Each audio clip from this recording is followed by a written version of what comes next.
आया बुढ़ापा बैरी, पड़ी परिवार में ममता गहरी। आया बुढ़ापा बैरी, पड़ी परिवार में ममता गहरी। पोता ब्यालो या मन में रहरी, हेली करवा दो खड़ी, रहेली करवा दो खड़ी। हेर नर दोख दोख लुट गया आगी अंत घड़ी। बुढ़ापे में क्या सोचा है बुजुर्ग? देखो पोता पोती हुए पाछे बच्चे सारा कमांड संभाल लेते हैं और उसके पास कुछ नहीं रहता, केवल आशाएं इच्छाएं रह जाती हैं। तो क्या सोचता हो बूढ़ा कि भगवान पोता ब्याह लो, इस ये पोता मेरा ब्याह आ जाए मेरी आँखों के सामने, बस आनंद काया हो जाए और एक हवेली बना दूं। वर्तमान के शब्दों में कोठी, एक कोठी और बना दूं और उस बुढ़े की कोई सुने नहीं, ना बालक माने ना पोते सुने,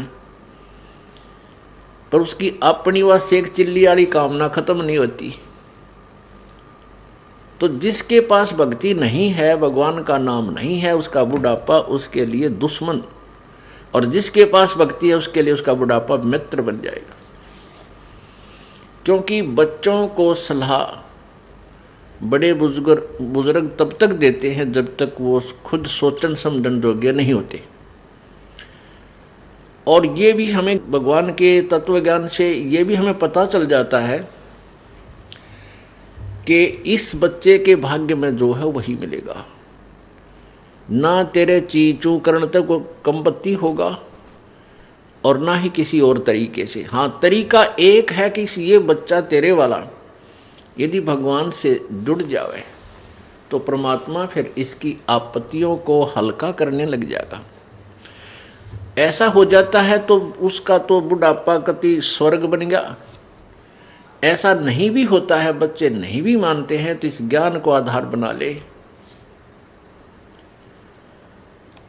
अपनी भक्ति में बाधा नहीं आने दे। बच्चे युवा हो जाते हैं और बाल बच्चेदार हो जाते हैं तो वो बालक नहीं रहते, वो बहुत सोच समझ के कदम उठाते हैं। लेकिन बुजुर्ग ने सोचा है बूढ़ा कि ये नाश करेगा, बस युवा यहाँ काम बिगाड़ेगा, मेरी मानता नहीं। अपने समय में जैसे बचपन था हमारे, जब उस समय कुछ और माहौल था और तरह की व्यवसाय था।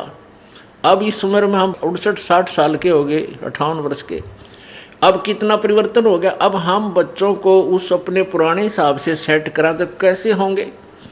हमारी सोच तो 50 वर्ष पुरानी है। तो इस दृष्टिकोण से आधी लड़ाई हम आप बना ले बुढ़ले। तो इनको चाहिए जिनको नाम ले लिया, अग बेटा भगवान ने याद रखो और नेक नीति तक काम करो, परमात्मा बरकत जरूर देता है आपके किए कर्म का। और कोई हानि भी होती है तो ज़्यादा होनी हो वह कम में टलेगी, ये नियम है ईश्वर का, और नहीं तो हानि नहीं होगी। तो इस तरह विचार करके अपनी भक्ति करता रहे। बच्चे कोई सलाह मांगे तो जिसी बुद्धि काम करे दे दे, बेटा मेरी तो इतनी बुद्धि काम करे है, और आप बुद्धिमान हो और भी किसी आपके साथी सहयोगी से सलाह करके इस काम को कर लीजिए। होना है फिर परमात्मा के अधीन, क्योंकि हम उस मालिक के कंट्रोल में हो गए। अब हमें आउट ऑफ लाइन नहीं जाने देगा परमात्मा। जब हम उसकी शरण में हैं, उसके उपदेश ले लिया है, उसके नियमों का पालन कर रहे हैं, तो वो परमेश्वर हमें बिल्कुल ठीक लाइन पर चलाएगा, बाहर नहीं जाने देगा। इसलिए बूढ़ा बुजुर्ग जो है अपने उस बुढ़ापे को फिर बहुत आसानी से पूरा कर जाएगा। नहीं तो ये शत्रु है, आया बुढ़ापा बैरी। जितना वृद्ध होता जाएगा, क्योंकि 2 बेटे 2 बेटी, फिर उनका 2-2 3-3 संतान है। अब पोते के गड़बड़ होगी तो बूढ़ा दुखी, पोती का होगी तो बूढ़ा दुखी, बेटी का होगी तो बुजुर्ग बुढ़िया दुखी हैं। तो कितनी कहाँ तक की आपत्तियाँ आने के लिए रास्ते खुल गए।